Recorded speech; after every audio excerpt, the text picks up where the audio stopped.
ఇలాంటివి ఏం లేవు. ముఖ్యంగా దీని ప్రత్యేకత ఏమని చెప్పుకోవచ్చమ్మా? ఈ రావు కాలం పూజలు అంటారు. అంటే ఈ మాసంలో చేయాలి, ఈ నెలలో చేయాలి అట్లా ఏం లేదు, సంవత్సరం పోతూ చేసుకోవచ్చు. సో ఇప్పుడు ఈరోజు మంగళవారం కదా? అవును, మంగళవారమే చేయాలని ఉంటుందా లేదంటే? లేదు, మంగళవారమే చేయాలి. మంగళవారమే చేయాలి.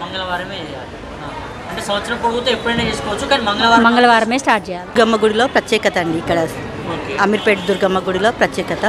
రావు కాలంలో కంపల్సరీ చేసుకుంటారు. ప్రతి ఒక్కరు ఏ కోరికైనా నెరవేరుతారు కంపల్సరీగా.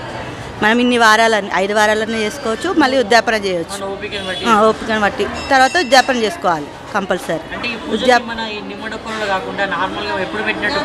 లేదు లేదు, నార్మలే. 4 నిమ్మకాయలు తీసుకొని 8 డొప్పలు అవుతాయి. ఆవు నెయ్యితోనైనా చేసుకోవచ్చు, ఈ నువ్వుల నూనెతోనైనా చేసుకోవచ్చు కంపల్సరీ. ప్రతి వారం కంపల్సరీ ఇన్ని వారాలు అనుకొని చేసుకోవాలి. ఇంట్లో లేదు, గుడిలోనే చేయాలి. ఏ రావు నిమ్మకాయ దీపం గుడిలో ఇంట్లో పెట్టకూడదు అనమాట, గుడిలో పెట్టాలి అట్లా.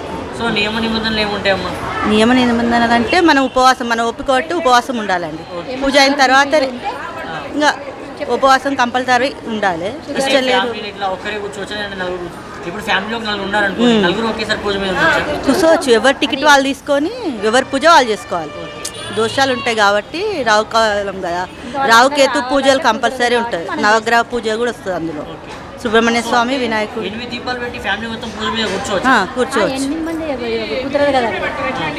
ఒక్కొక్క టికెట్ తీసుకోవాలి, ఎవరిది వాళ్ళు సపరేట్గా చేసుకోవాలి. సపరేటే. ఒకరు 8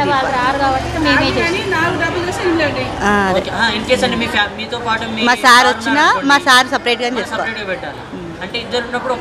లేదు లేదు, ఎవరిది వాళ్ళకి.